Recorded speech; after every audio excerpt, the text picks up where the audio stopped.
ಬ್ರೆಡ್ಡಿಗೆ, jam ಥರ, ದೋಸೆಗೆ, ಚಪಾತಿಗೆ ಎಲ್ಲದಕ್ಕೂ ಹಾಕ್ಕೊಂಡು ತಿನ್ನಬಹುದಾದಂತಹ ಒಂದು ಸ್ವೀಟನ್ನು ಮಾಡ್ತಾಯಿದ್ದೇನೆ. ಅದು ಸೋರೆಕಾಯಿಯಿಂದ. ಹಾಯ್ ಫ್ರೆಂಡ್ಸ್, ನಮಸ್ಕಾರ. ವೆಲ್ಕಮ್ ಟು ನಳಪಾಕ. ನಾನು ಇಲ್ಲಿ ಇವತ್ತು ಸ್ವೀಟ್ ಮಾಡೋದಕ್ಕೆ ಒಂದು ಸೋರೆಕಾಯಿಯನ್ನು ತೊಗೊಂಡಿದ್ದೇನೆ. ಇದನ್ನು ಚೆನ್ನಾಗಿ ತೊಳೆದು ಕ್ಲೀನಾಗಿ ಒರೆಸಿಟ್ಕೊಂಡಿದ್ದೇನೆ. ಇದನ್ನು ಈಗ ತುರ್ಕೊಳ್ಬೇಕು. ಇದು ಸಿಪ್ಪೆ ಗಟ್ಟಿಯಾಗಿದ್ದರೆ, ಇದು ತುಂಬ ಬೆಳೆದಿರೋ ಸೋರೆಕಾಯಿ ಆದರೆ ನೀವು ಸಿಪ್ಪೆಯನ್ನು ತಕ್ಕೊಳ್ಬೇಕು. ಇಲ್ಲ ಅಂತಂದರೆ ಇದನ್ನು ಹಾಗೆ ತುರ್ಕೊಳ್ಬೋದು. ನಾನು ಇದನ್ನು ತುರ್ಕೊಂಡು ಬರ್ತೇನೆ. ನಾನಿಲ್ಲಿ ತೊಗೊಂಡಿರೋ ಸೋರೆಕಾಯಿ ತುಂಬ ಎಳೆದಾಗಿದೆ, ಇದಿನ್ನೂ ಬಲ್ತಿಲ್ಲ ನೋಡಿ. ಬೀಜ ಸಹ ಹಾಕ್ಕೋಬೋದು ಇದ್ರನ್ನ.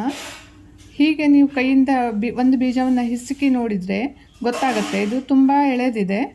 ಹಾಗಾಗಿ ಇದನ್ನು ಬೀಜ ಸಹ ತೆಗೆಯೋದಿಲ್ಲ, ಹಾಗೆ ಹಾಕಿ ತುರ್ಕೊಳ್ತೇನೆ. ನೋಡಿ, ನಾನಿಲ್ಲಿ ತುರಿದಿಟ್ಕೊಂಡಿದ್ದೇನೆ.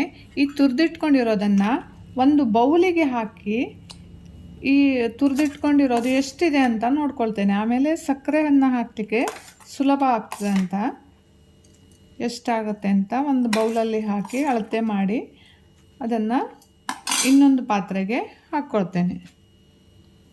ಇದನ್ನು ಚೆನ್ನಾಗಿ ಬೇಯಿಸ್ಕೊಳ್ಬೇಕು. ಇದಕ್ಕೆ ನೀರಿನ ಅವಶ್ಯಕತೆ ಇರುವುದಿಲ್ಲ. ನೋಡಿ ಎಷ್ಟು ಚೆನ್ನಾಗಿ ನೀರು ಬಿಟ್ಕೊಂಡಿದೆ ಅಂತ. ಈಗ ಇದೇ ನೀರಲ್ಲೇ ಇದು ಚೆನ್ನಾಗಿ ಬೇಯಬೇಕು. ಈ ನೀರೆಲ್ಲ ಪೂರ್ತಿ ಡ್ರೈ ಆಗಬೇಕು, ಅಷ್ಟು ತನಕ ಇದನ್ನು ಬೇಯಿಸ್ಕೊಳ್ಬೇಕು. ಬೇಯ್ತಾ ಇದೆ. ಇದಕ್ಕೆ ಒಂದು ಚಿಟಿಕೆಯಷ್ಟು ಉಪ್ಪನ್ನು ಸೇರಿಸ್ಕೊಳ್ತಾ ಇದ್ದೇನೆ. ತುಂಬ ಹಾಕ್ಕೊಳ್ಬೇಡಿ, ಒಂದು ಚಿಟಿಕೆಯಷ್ಟೇ ಹಾಕ್ಕೊಂಡ್ರೆ ಸಾಕು. ಯಾಕಂದರೆ ಸೌಳಾಗಿರುತ್ತೆ ಅದು ಸ್ವಲ್ಪ, ಹಾಗಾಗಿ ಒಂದು ಚಿಟಿಕೆಯಷ್ಟು ಉಪ್ಪನ್ನು ಸೇರಿಸ್ಕೊಳ್ಬೇಕು. ಇದಕ್ಕೆ ಸ್ವಲ್ಪ ತುಪ್ಪವನ್ನು ಸೇರಿಸ್ಕೊಳ್ತಾ ಇದ್ದೇನೆ. ನಾನಿಲ್ಲಿ ಜಾಸ್ತಿ ಮಾಡ್ತಾಯಿಲ್ಲ, ಸ್ವಲ್ಪ ಆಗಿರೋದ್ರಿಂದ ಒಂದು 4 ಟೀ ಸ್ಪೂನಷ್ಟು ಹಾಕ್ಕೊಳ್ತಾ ಇದ್ದೇನೆ. ನೀವು ಜಾಸ್ತಿ ಬೇಕಿದ್ದರೆ ಜಾಸ್ತಿ ಸ್ವಲ್ಪ ಹಾಕ್ಕೊಳ್ಬೋದು. ತುಪ್ಪ ಹಾಕಿದ ಮೇಲಂತೂ ಘಮ ಇನ್ನೂ ಜಾಸ್ತಿ ಆಗ್ತಾಯಿದೆ. ಸೋರೆಕಾಯಿ ಮತ್ತು ತುಪ್ಪ ಸೇರಿ ತುಂಬ ಘಮ ಘಮ ಅಂತ ಇದೆ. ತುಂಬ ಚೆನ್ನಾಗಿರುತ್ತೆ ಫ್ರೆಂಡ್ಸ್.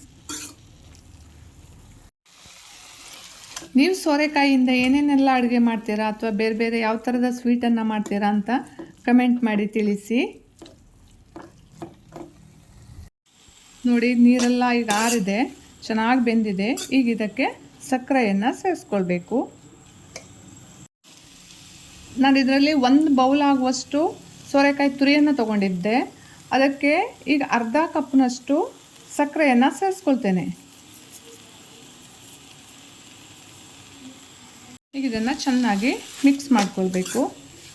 ಇದೀಗ ಸಕ್ಕರೆ ಪೂರ್ತಿ ಕರಗಿ ಮತ್ತೆ ಪುನಃ ನೀರು ಬಿಟ್ಕೊಳ್ಳುತ್ತೆ, ಮತ್ತೆ ಅದು ಗಟ್ಟಿಯಾಗಬೇಕು.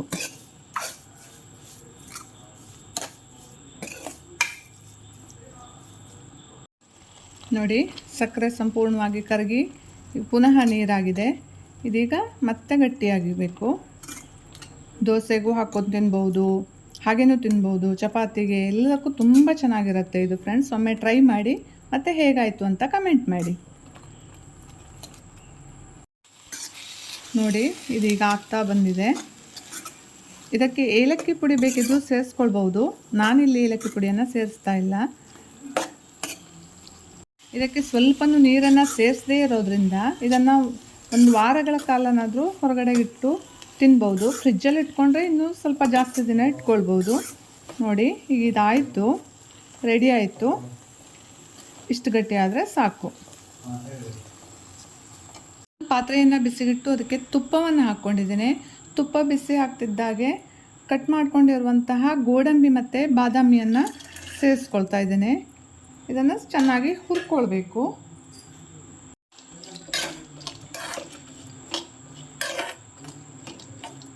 ಡ್ರೈ ಫ್ರೂಟ್ಸನ್ನು ಸ್ವಲ್ಪ ಜಾಸ್ತಿ ಹಾಕ್ಕೊಂಡ್ರೆ ಚೆನ್ನಾಗಿರುತ್ತೆ.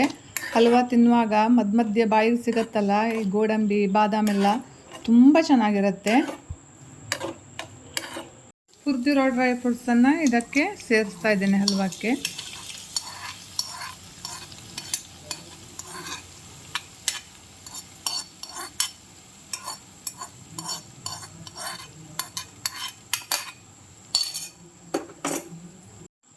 ಮತ್ತು ಇದನ್ನು ಮಿಕ್ಸ್ ಮಾಡ್ಕೊಳ್ತಾ ಇದ್ದೇನೆ. ನೋಡಿ ಎಷ್ಟು ಚೆನ್ನಾಗಾಗಿದೆ ಅಂತ.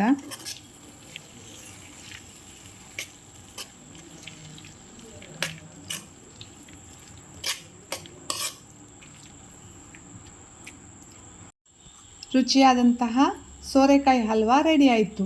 Thank you.